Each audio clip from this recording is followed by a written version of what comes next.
there guys, how's it going? My name is Chadarak and welcome back to the Glass Staircase. I was really excited to see how many people really liked the video, because this game I don't think is very well known, and what makes it cool when a small YouTuber like me is able to get their hands on it before any of the big people kind of get to it, gives it a little bit more of a special feeling, and I really liked that, because, you know, one thing that I'm glad people thought that I had said, is this game is really cool because it proves a lot of things that most horror games try to do.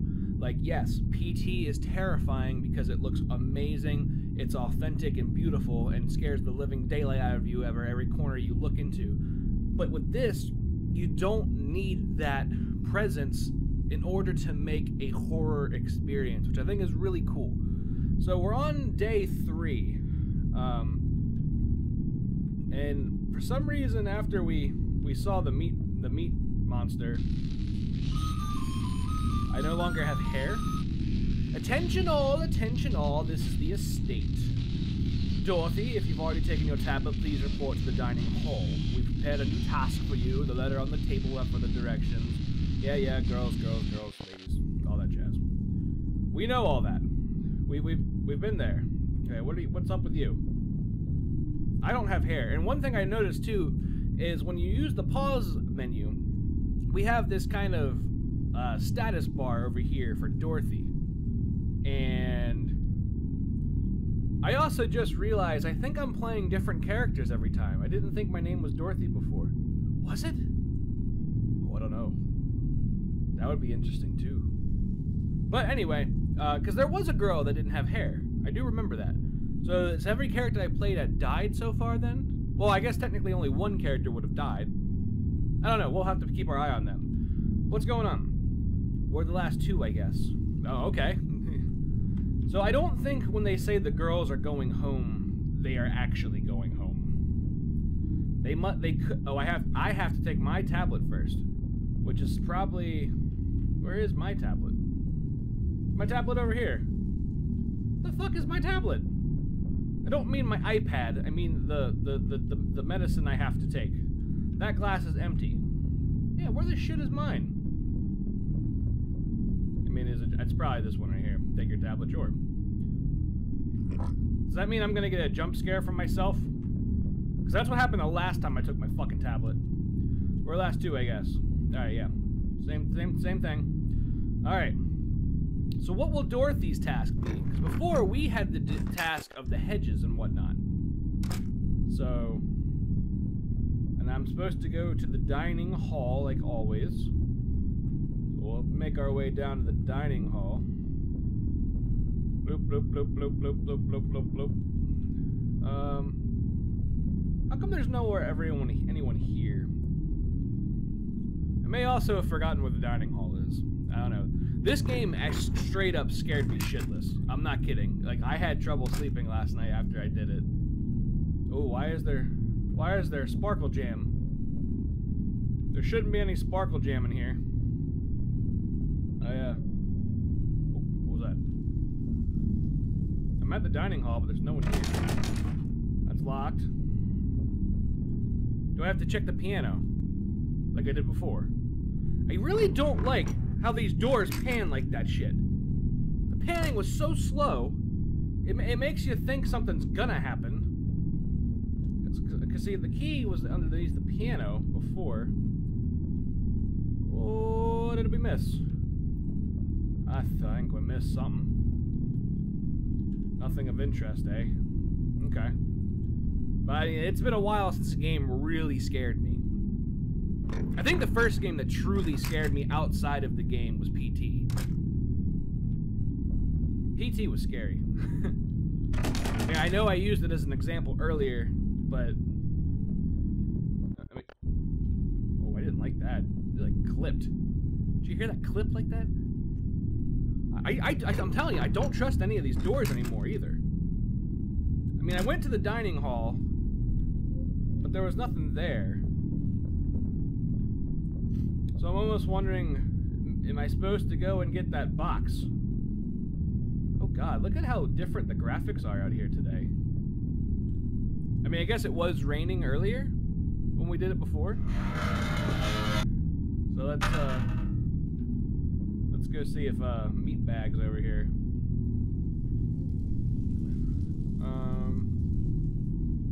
Doesn't seem like anything. I'm assuming that it is now my task to take care of this shit since, the other girl, I guess she died. I guess she was devoured by that meat thing. Alright, so that's blocked. Oh, wait, what? Oh, that's not blocked off. It's just I can't see worth shit.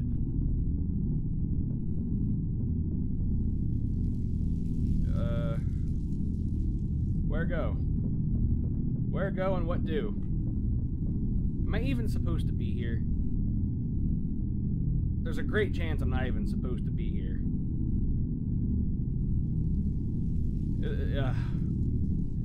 Maybe I'm not supposed to be here, because this is pretty grainy. It's very hard to see. Is it my imagination, or is it getting harder to see? Oh, Lord, I think it is getting harder to see. Oh, okay. Well, we have this chance to get back. It is definitely getting darker. Is that just, like, because of in-game time? Like, the sun, all that shit? It's definitely darker. There's no doubt about that.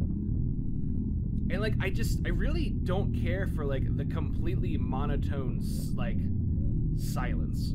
That is just a horrifying, like, this constant, like, tone in your ear.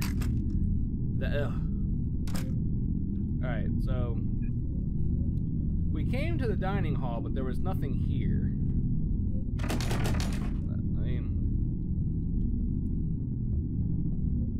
So there must be some kind of jam-wamp cow that we've missed out on. I'm not really sure. Let's see what we got in here.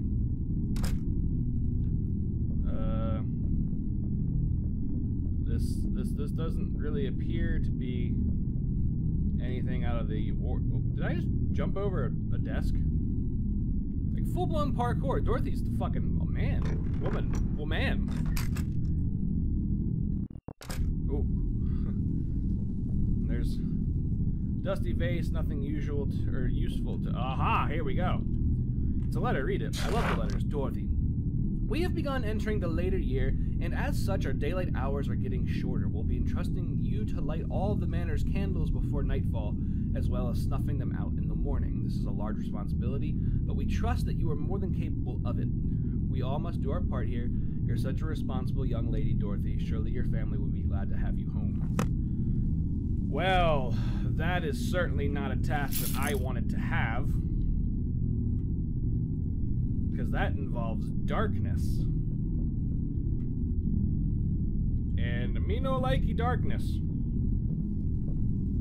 So when they say light the candles, is that in the manor? I would think that would be in the manor. Let me read this letter one more time just to make sure I read that context right. Yeah. All the manor's candles. It doesn't really say. But you wouldn't have candles outside, Chad. That's silly. So does that mean we're going in the rooms? I hope I don't have to use these like random wardrobes I keep seeing as like hiding spots at some point. Because I know at some point it's gonna happen. There's just gonna be some kind of crazy things. Like what am I lighting? I don't really see. I mean, was I wrong? Is it? Okay, yeah. So we have rooms that we're gonna have to go into, which if they were locked, I would like to think it was probably for a good reason. Like, oh god, what is all this? Oh, I have a box of matches now. Now I can do my task.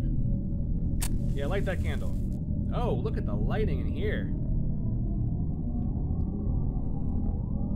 Don't care for the noises I'm starting to hear now. That is just making the heart aflutter, which I think is a thing that's big in this game, is the noise. What was that? Oh, it's the wet box. What is the wet box doing here? I thought Meatbag had the wet box last. I think I missed something over here. Painting was here, but it's been ripped down. That's great context. Is this a door? That leads to the porch, but the porch is locked. How good! You've unlocked this door. Congrats, you've done it. 10 out of 10. Greatest gameplay ever made. So, I feel like we're gonna run into Meatbag. And there keeps being audio that's being skipped. And I can't tell if it's on purpose or if it's like just to fuck with you. Or I guess that and yeah, I'm great at communicating while I'm scared.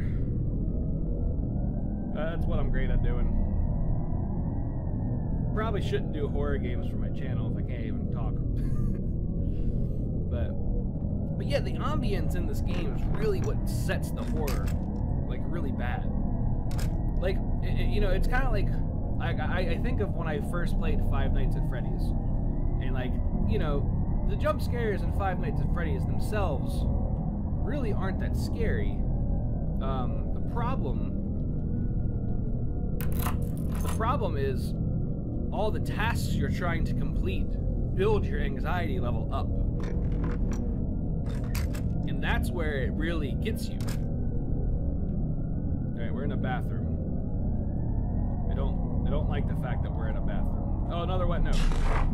And the Lord saith unto me, go out into the masses and preach my word, for the kingdom of heaven is but a lie. Indeed, it's a lie. It's a lie. The God of our forefathers is dead, and in the place of his will awaken our new Lord, our better Lord. From below we will arise, and take the smoldering world of man. My brothers and sisters, our salvation lies in Dr. Edward Sullivan, prophet of the new world. We owe for our lives do we owe to him. Okay, so now we kind of have an understanding that this doctor is kind of going into the supernatural level. So that's not great. That's not great at all. That could be bad. That could be okay, so that goes outside. I don't think we need to go outside. It's locked, but I have keys. But we've unlocked that door. Whoa, these doors just keep on getting scarier. I think that's what would make loot boxes fun in games. Oh! Cutscene. We haven't had a cutscene yet. Does that mean something's a-coming? Is that the Meatbag stepping upstairs? Am I gonna die as soon as I go out this door? Oh, I hope not. I really hope I don't go outside this door and I'm just like dead like the garden. Let's go over here. Am I supposed to go over here? I don't want to go upstairs. That's what I don't want to do. I really don't want to go upstairs. Light the candle. Yes. I wonder how many candles there are, like in total. Because I'm sure every time that audio skips, it terrifies me. It legitimately terrifies me. Alright, I think we're starting to run out of options here. We might have to go upstairs. Don't want to go upstairs. No, I was saying, wouldn't that be great for loot boxes if they just put like a jump scare in the middle of one of them? Oh, we're back to the wet box. Oh, okay. So that, okay. So we've been here before. Again, I don't really know how many candles there are. So I'm also, I'll tell you what else I'm not looking forward to, is I'm not looking forward to the point where I get chased, because I'm pretty terrible at navigating in this game. Like, I still don't really have a great concept of, like, where I'm, like, what I'm doing versus where it's translating that I'm moving to, if that makes sense. Did we go in here? I think we went in here. Oh, that goes, I think, to the, that was, like, the other way to get to the wet box room, I think. Yeah, that was, okay. So we've been here. We need to get out of here. We need to go upstairs. Again, I don't want to. I have no desire. Shit's scary upstairs. It's like, why would I go upstairs? Ugh. What was in here?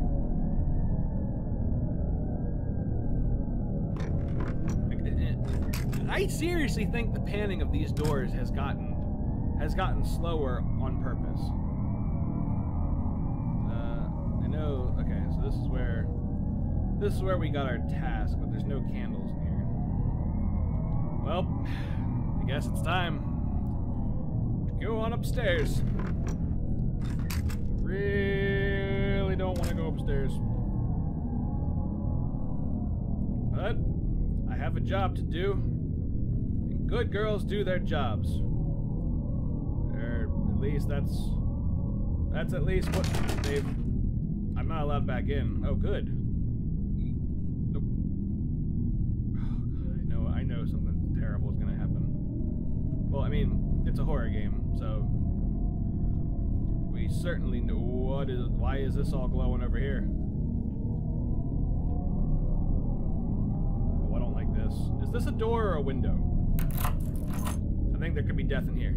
I'm calling it. I think there's death in here.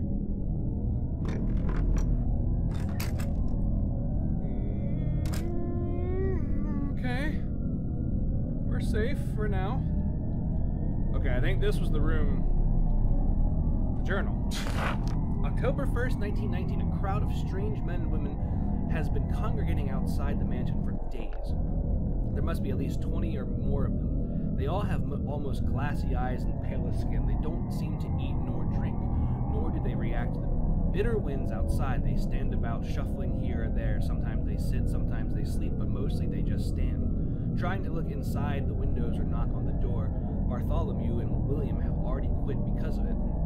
I can't pretend to blame them. I've asked them what they want, and they just tell me they want to see Edward.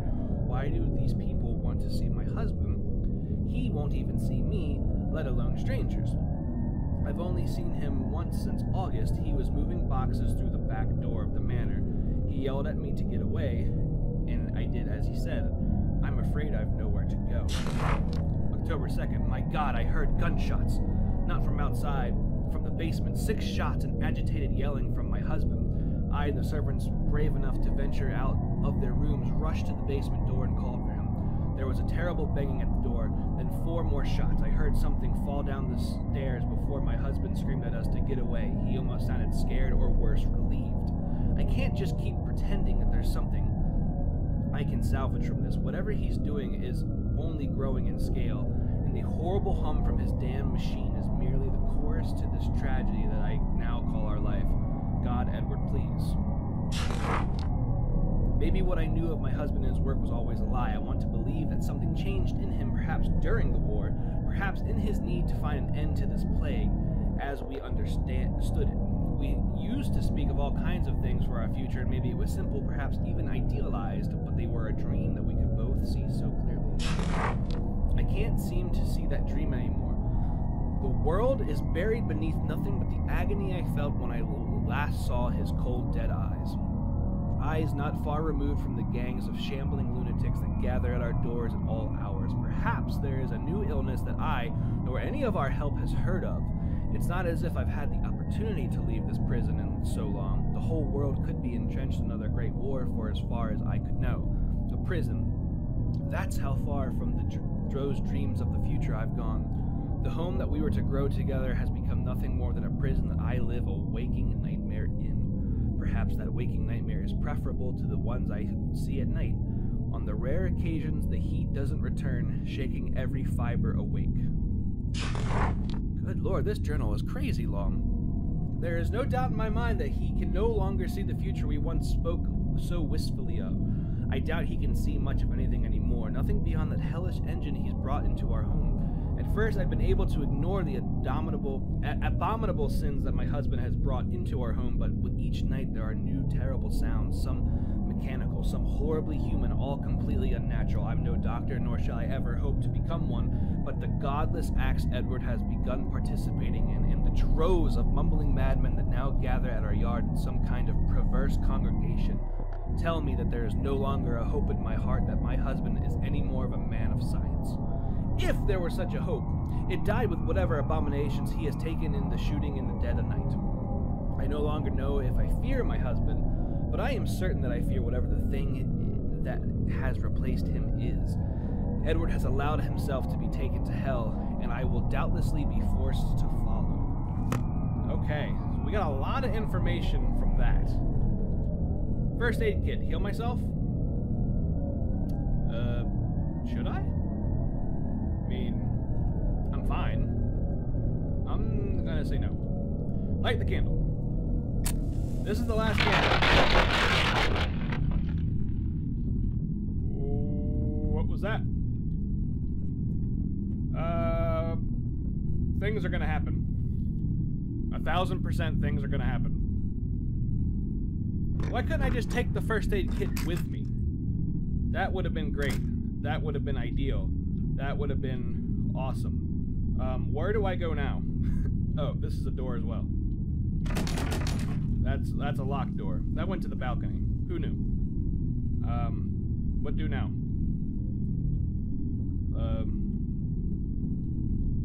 That's a wardrobe. Nothing of interest there. That's locked. Can't go back in yet. Do I go back downstairs? Oh, chandelier. It's just a chandelier. Oh, hi.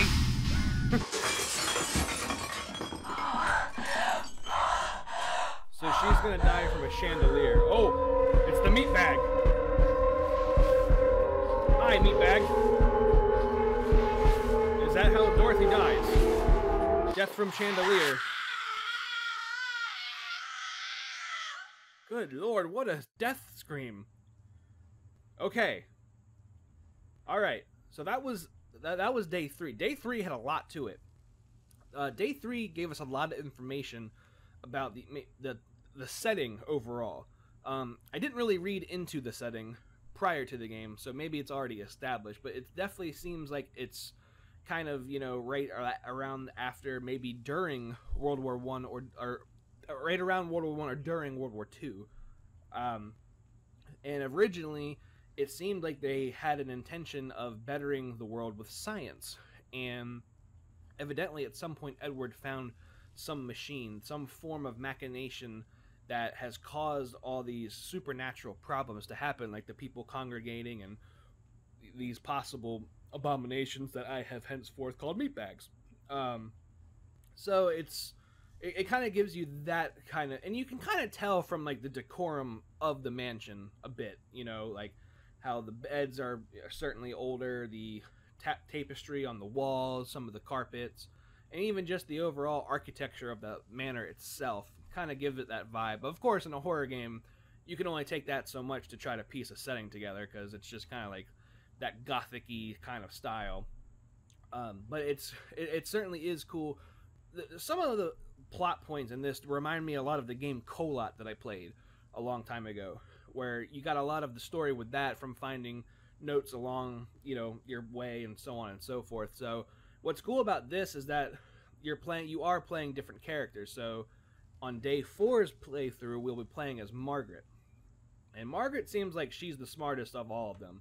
She has a light that she's attached to the front of her nightgown, and I dig that. I want to know also what the tablets have to do with these girls. And why is it that it's only that we play as girls? You know, is there some kind of science that goes along with that? Because certainly after playing Outlast 2, there has definitely been a focus lately on theme of, you know, you know, females and being mothers and things like that. And I just got a whiff of my wax candles, and God, they are amazing. To hit back on point, I'm really excited to see how this game goes, because there is some action parts to this gameplay. I don't know if it's going to be like later in the game or how long this game is, because I recall there being 3 or 4 girls, maybe 5 girls. So we may end up just playing as Margaret from now on. I'm not really 1,000% sure, and it would be nice to know exactly what happened to the other girls. I mean, obviously the last day was pretty obvious what happened, but more so kind of figuring out like what happened to our first character. I mean, obviously she got caught by the meat bag. Now, did he just kill her off right? Did they take them somewhere? Because that is still up to debate, I believe. But I really like this game. It captures an element that I really appreciate. You can tell how much passion is in this game just based on, I think, just the pure aesthetic of the game. You know, the background noise, the ambience, the pixelated graphics, it all adds up together, and I really, really enjoy it a lot. So, I don't know, I want you guys to tell me what you think of the game and what you thought of Day 3's playthrough. So, thank you guys so much for watching this episode of The Glass Staircase. If you guys liked it, please leave a like and comment to me what you think about it, and please hit the subscribe button for more videos coming up in the future. If you guys want to see more stuff that I've done, you can check down the description below and at the end of the video. I cannot wait to play this game and many more games with you guys again. So I'll see you guys next time. Bye-bye!